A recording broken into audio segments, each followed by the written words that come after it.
to help get that fly out there into a headwind. Heavier fly. Do you think it will be easier to cast into the wind with more weight? Yeah? What about the leader? Shorten it. Yeah? Back home, when the wind gets really strong, say at home I like to fish 40 feet because the fish will see me if I get any closer. When it's really, really windy and the water gets the chop on it, I can get a lot closer to the fish. I can sneak closer, so I don't have to cast as far.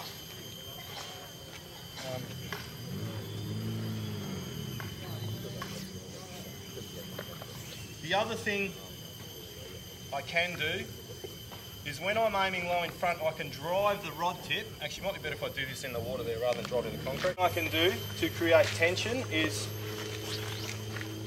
I can drive this rod tip here into the water. So what happens, if I'm good enough, as this hits the water grabs this and it speeds up the top leg of the loop.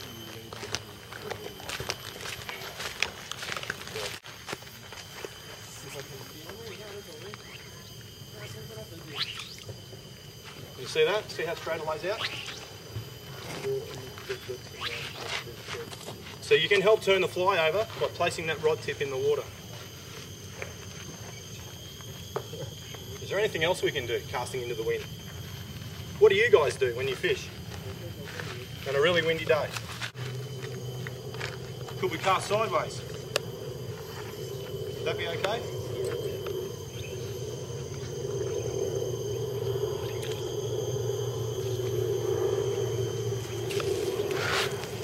Now I only learnt this Molson wind cast 2 days ago and I don't really understand it that well. Anyone here know the Molson wind cast? No?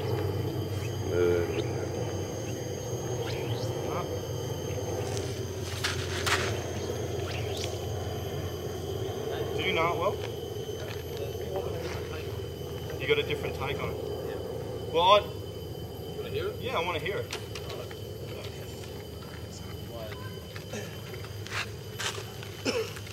Paul Arden, ladies and gentlemen. Good morning. So quite often when we teach into the wind, we teach trajectory, we teach high line speed, we teach a tight loop. And the idea is you get this tight loop which penetrates the wind. Well, what we call the Molson wind cast doesn't have a tight loop. Instead it has quite a wide loop. But the benefit, and so you're probably thinking, well, why is that effective? Well, it's very difficult, I find, to get a tight loop to penetrate the wind. And how am I going to put this? It's early in the morning for me. I'm normally up at 2 o'clock in the afternoon. Whereas if you can get this high line speed just by putting the rod tip down, you can actually, I think you can generate higher line speed for a start. So instead of messing around trying to get this, oh, here's my tight loop, I can just go like that. So there's a great deal of difference in line speed. I think that's mainly why it works. And you can do that, let me show you that again. So for me to do this, I'm thinking about taking this rod butt down. I'm driving it down to the corner of this pool, and then I'm turning over late in the stroke. So my action is down, down, down, down, down, and fast. And I'm getting the rod tip right down to the water. There's no way you can get a tight loop if your rod tips come from up there down to here, but you can see the difference in line speed. So trying to throw a tight loop into the wind, well, okay, but I can do that if I want. And if you've got a 70-mile-an-hour wind in New Zealand, that's the kind of one. And I'll just show one other thing with that, and that's cool. Throwing the other way, off the other shoulder, maybe you're on a bank. I've been on a bank in a bank in New Zealand. There are very strong winds in New Zealand, like they call it in the North Canterbury, what do they call it, the nor'wester. Yeah. So big wind coming this way, and sometimes you cannot make a cast here because of the trees. So you have to bring the rod tip this side. And I know he's going to do this in a minute, right? But the opposite of this is I cannot get the line speed from this movement. So what I do is I still stand forward, but I put the back of the hand on top, and then I can get the line speed that way. So instead of trying to get it there, which I can't get the same sort of speed, if I put the back of the hand around here, come up this shoulder, you can get a great deal of speed. So I don't think the tight loop is that important. I think what's really important is line speed. Yeah, so you want tension. Question. Wouldn't it be also because you're basically keeping the fly line out of the wind, right, just at ground level or water level? Yeah, that's actually a good question, but I think there's a misunderstanding there because they've got wind, those little fingers that go around, and they've measured the wind speed here, and they've measured the wind speed here, and here, yes, but where the loop comes down, I think it's still pretty windy, which is why there's waves filling up my boots on the side of the lake. But it's still a lot less windy than up A little bit. Right, so this time the wind is coming onto my casting shoulder. What is dangerous about that? Getting hooked. Hook, exactly right. Has anyone stuck a hook in themselves? Put your hands up. Plenty. Ah, so a few people here have never done it. Not yourself. Well, I have. So what can we do when the wind's pushing the fly into this shoulder? What can we do? Left shoulder. Yep. What happens if the wind's not that strong? Side cut. Exactly. So if the wind is coming onto my casting shoulder, this rod is 9 foot long, I can keep this fly 9 foot away from me. If the wind blows, if it's a moderate wind, it might come 2 or 3 feet this way, but I'm pretty safe. If the wind gets really strong, I don't want to have this fly coming on this side of my body. It's dangerous. So, what I want to happen, this is my rod. If I lift this elbow up, watch the tip of the rod. Now where's the tip? On my opposite shoulder. Now when I cast, the wind is pushing the fly in that direction. There's no way known I can get hit. Who practiced casting left-handed here? Anyone? Yep. Yeah, Tim. Everyone should practice casting left-handed. I don't enough, as you can tell by that. But we should. At home, I fish rivers. And there's one particular hole in the river I fish where the river makes an S-bend like this. And there's a lot of trees on this side. If I cast right-handed, I hook the tree every time. I have a friend that I fish with for 10 years. Every time we get to that hole in the river, you cast. Because he cannot put the rod tip over this side of his body. Every time I go there, I catch a fish.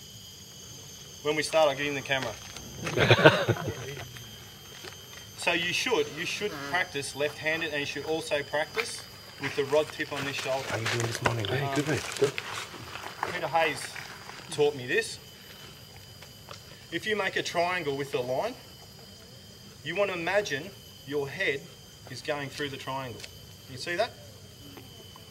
Well, you imagine this is a comb. And I'm going to comb my hair. For you, Paul, it could be a chamois. It's a chamois, mate.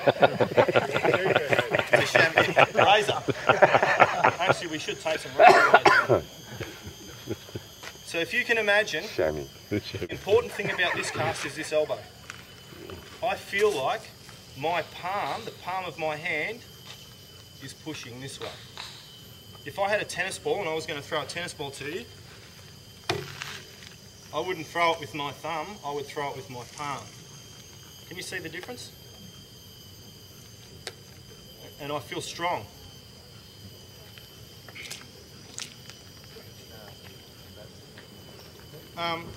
There was a video out a while ago by, I think it's Preston Smith. Scott. Is that the guy? Preston Scott, I think, or something like that. I think he's either his father or something invented the crazy chart. Anyway, some fly. And there's a picture of him standing on a speedboat, and he's oval casting as the speedboat is roaring through the sea. We did this in Tasmania at Peter Hayes' place. I was driving the boat, he's on the front. We drove around the lake 4 times in his. And everyone else fishing's like... So what I think happens, when we make a normal loop, right, as this loop is unrolling, the top leg, the fly leg, is unrolling, yeah? The bottom leg is still. It's not moving. So as this is unrolling, when the wind is blowing on this loop face, it can push this. Push it sideways, yeah?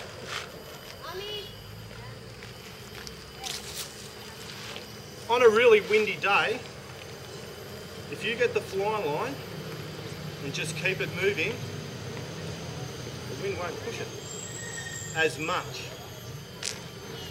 So on this boat, by doing this, by constantly moving that rod tip, the line is always being pulled. And I think it creates that tension that Paul talks about when we drive that rod, similar thing. I don't know if you agree with me on this, but anyway. So Belgian cast. Constantly moving.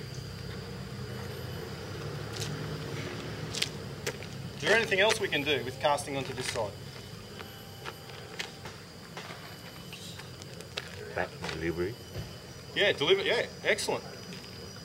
Saltwater guys off the beach in Australia, see them all the time. Deliver on your back cast. Who actually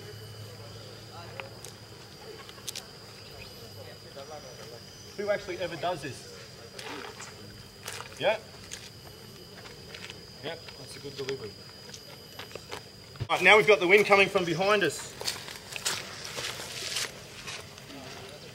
What do we need now? Fish? We definitely do. What's going to be the issue this time? Back cast. Wind's going to push on the loop face. So we're going to have trouble straightening that loop. So what do we need to overcome that on the back cast? Tight loop. Tight loop? Yeah. Fast line speed. Line speed? So we need a tight loop, line speed. How are we going to make line speed? What can we do to make the line travel faster? Haul. Haul. Exactly right.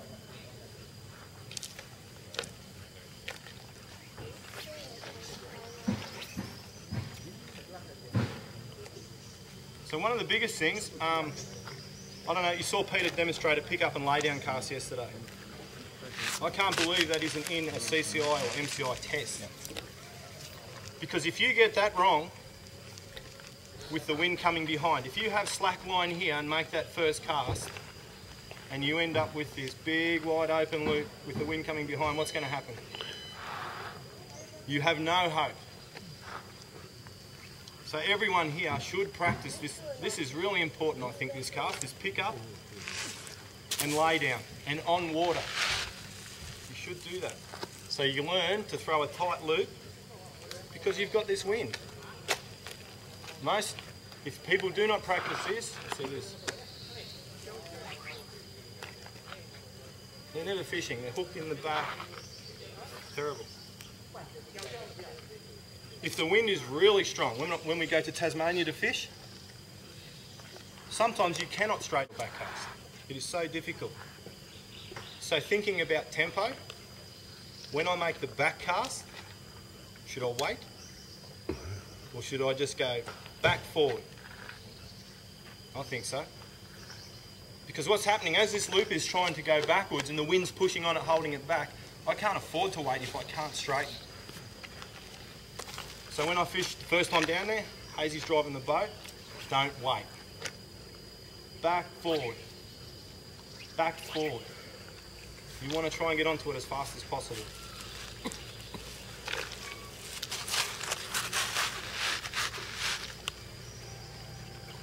The loop on the front, do I want it tight or do I want it wide? Why? Yeah, the wind's going to help you. Yep, the wind is definitely going to help you. And the other thing is, if I make the loop wider, The wind's going to help you, and I can still, this rod tip in the water providing this tension. I fished with a mate the other day, does this on every cast, dead straight. Is there anything I've missed? Roll cast. Roll cast. Excellent. How many people actually use a roll cast here when they fish? Many? All the time. Yeah. What's the danger with a roll cast when the wind's coming behind you? Think about what you do to make a roll cast. What's the first thing we do?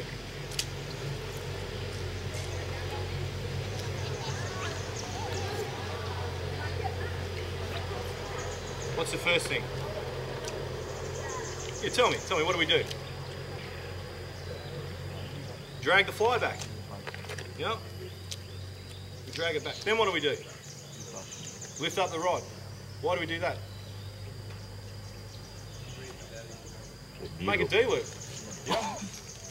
What happens when it's really windy and the wind's coming this way?